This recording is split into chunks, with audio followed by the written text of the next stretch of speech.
Now, I can't remember the last time well, actually, I can remember. It was Christmas time of 2016 was the last time I used this battery, as far as I can remember anyway.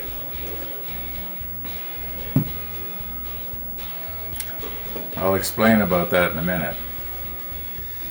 Now, remember we bought this battery maintainer. I used it on my car during the winter time. It actually worked quite good. I think the car sat for several weeks, hadn't been run. And when I went out and started it after using this, if you remember, it just started right up, just like I'd run it an hour earlier. Anyway, let's talk a little bit about this battery here. I haven't checked it. I want to check it and see what the voltage is on it.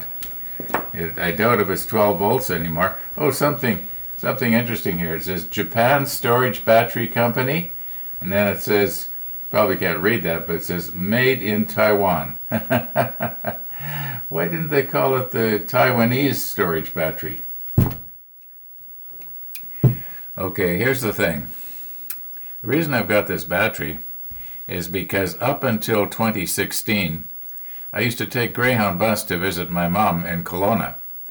I used to work for Greyhound, and consequently I had a bus pass. I could take Greyhound free anywhere in North America. Now, the last couple of years, I made all my trips, I flew, because by 2016 I was already about 70 years old, and it was just getting too difficult to sit on a bus for 2 days there and 2 days back. But anyway, to pass the time, I used to record videos of interest to me, and I would put them on my iPad. And then I'd watch the videos on the bus. I had an iPad mini. It was a little bit smaller than the regular iPad that you see.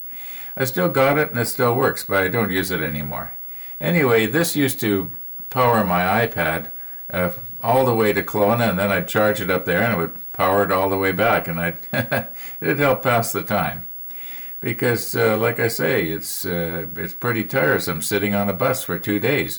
Kelowna from Winnipeg was 1,200 miles, or approximately 2,000 kilometers from Winnipeg by road. Now, you could sit on the bus for 2 days, or you could spend 2 hours flying. For a while there, they had non-stop flights direct Winnipeg-Kelowna, and it was nice while it lasted. But anyway, that's another story. So that's why I've got this battery. I bought it from what is now called The Source, but I believe at that time it was called Radio Shack. Radio Shack was one of my favorite stores way back years ago. Anyway, I think it's probably a lot of you guys' favorite store, or was anyway. Now it's pretty hard to buy little components there like you used to be able to. A particular transistor or something like that, you just can't really get it anymore, at least not at the Source. At least not here in Winnipeg. Maybe the Source where you live is different. Just for the fun of it, let's see, what kind of voltage have we got here?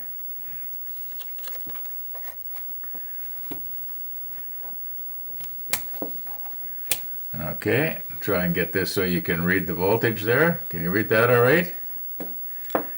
And it really shouldn't matter which way we hook it up here. Oh my goodness, it's just under.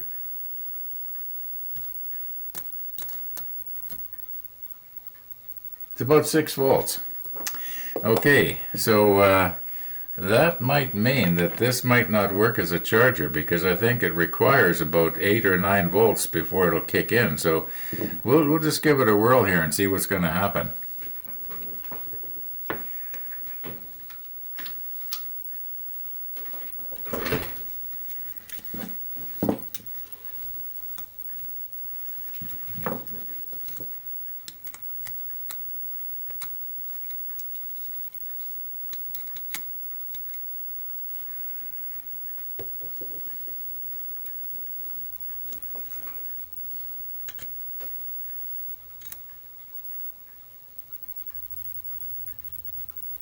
Yeah, I think it's going to charge.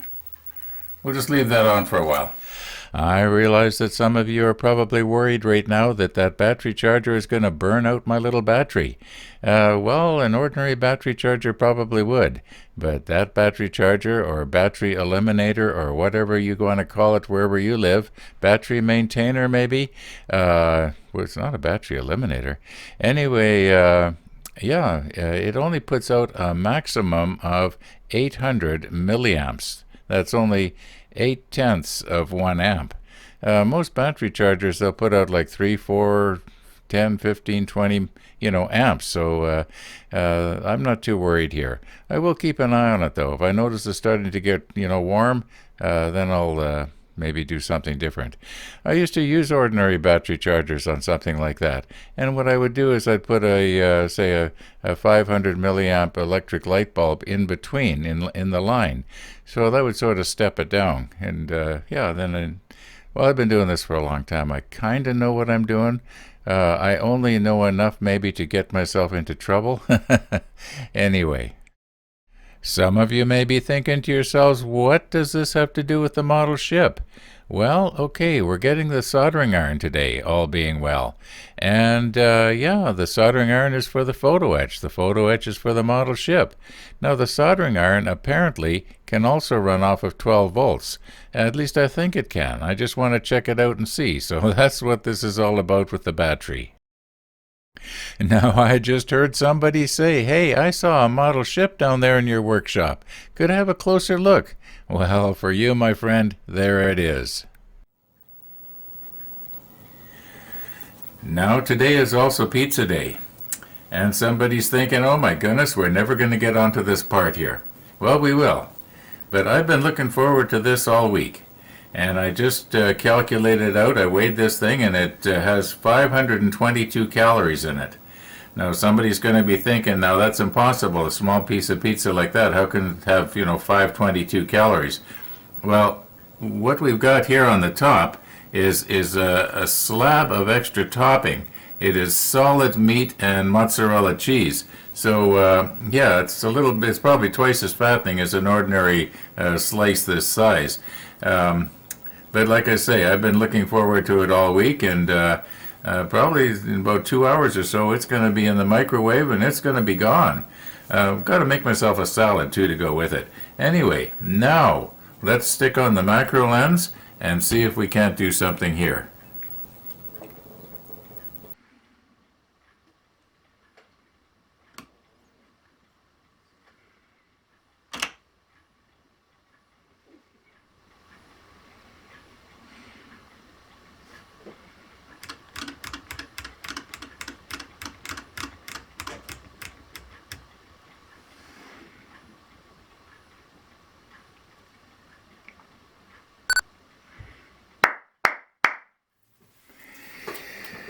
Okay. I can well imagine that somebody is eyeballing that pizza and they're saying it looks like part of it's missing. Well, that part of it is not going to make it to the microwave. Now, I got some CA medium in here, and let's just do a dry run. I hope this is going to work out. I know my big fingers are going to be in your vision there every so often, but okay, now very, very carefully here.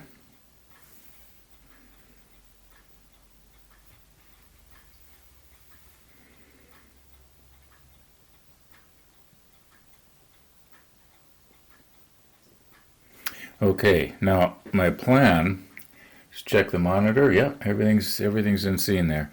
Okay, my plan is to take this piece and just put a little bit on the bottom of that bracket that's holding it on there. Better put on my other glasses here so I can see what I'm doing. All right. Now,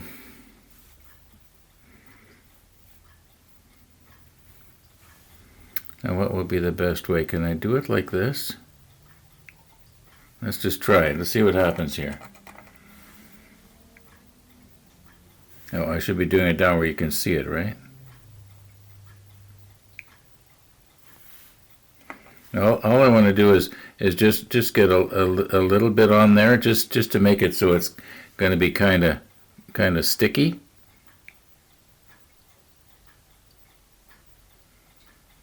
Now I think that'll be it. Now let's see if I can get this on there, and then not smear it around, and then carefully let go.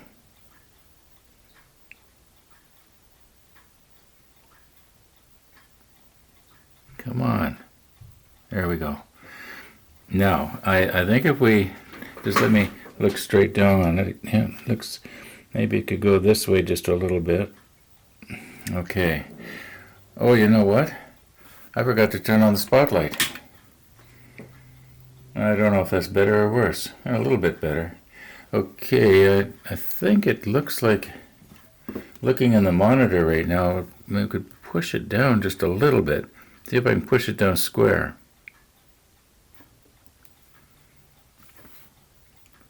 It's a little better.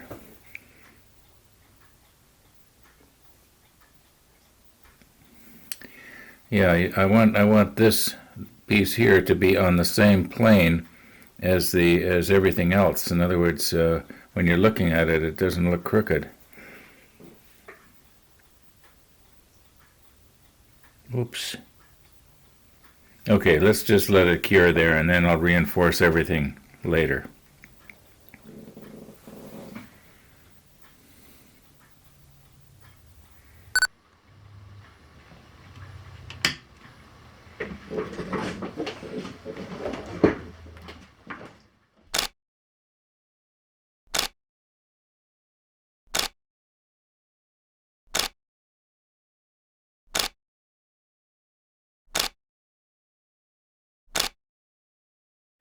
Well, looking in the monitor right now, it appears that the piece that we glued on could have been rotated maybe a degree to the left.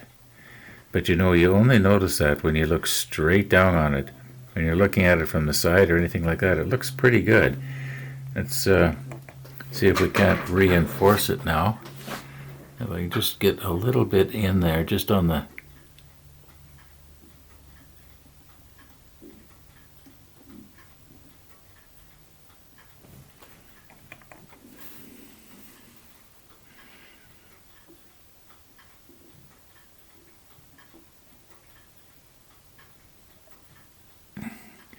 Okay, it's not, this side is not fastened.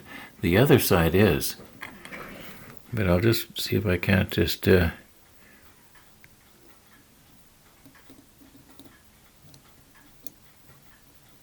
just help it a little bit there. I don't know if I've got enough on here. I'm trusting that when we paint this, there we go, that's going to make it, that'll make it strong. I'm trusting that when we paint it, it's going to hide all this CA glue. If I can get one on the bracket on the back, or I guess it would be the bottom, when this thing is, yeah, there, that's good. Now we can do the same over here. You probably can't see this one. Okay, now let's let that cure.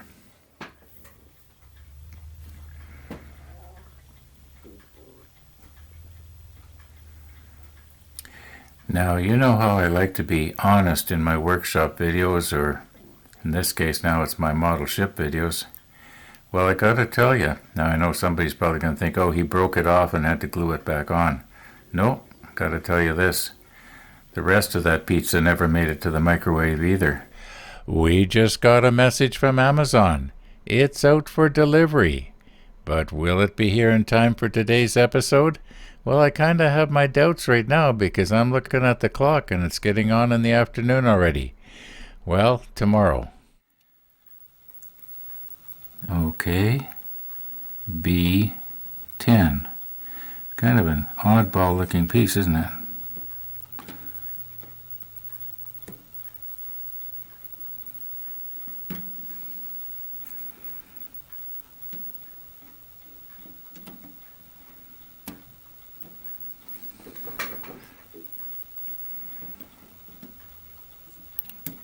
We'll trim it up later.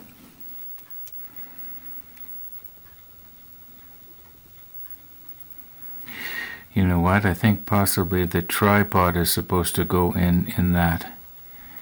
At least that's what I think is supposed to happen. And then there would be, well, I'm noticing there's a couple of little, what appears to be positioning pins right on the top there.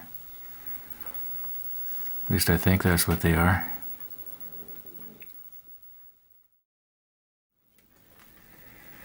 Now, when we started out with all these pieces that were already nipped off the sprue for us, I think there was like 6 or 8 or maybe 10 of them altogether. Now we've only got 2 left. Anyway, I don't know if you can see this, but that says N3 in there. So that's our N3. I actually thought it was bigger than that, but I don't know. Doesn't matter. It is what it is. And there's a little thing on the top there. I guess that represents a light. I don't accidentally break that off. Now for our photo etch piece that we need, I was looking at it a moment ago and I was thinking that this could well be the most fragile piece that we've ever done.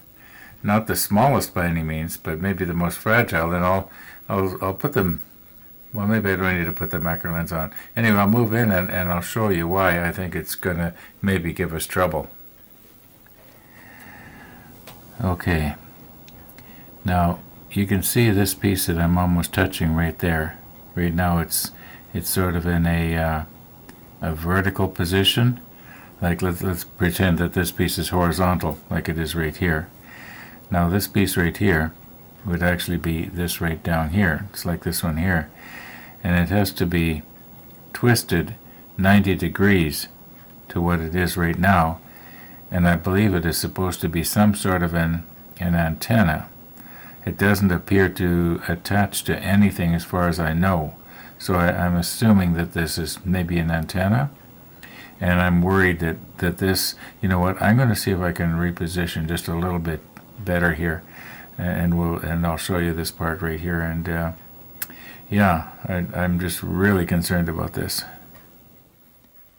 Okay. All of this is one piece. And then we take this piece right here and we twist it 90 degrees. So it's like this.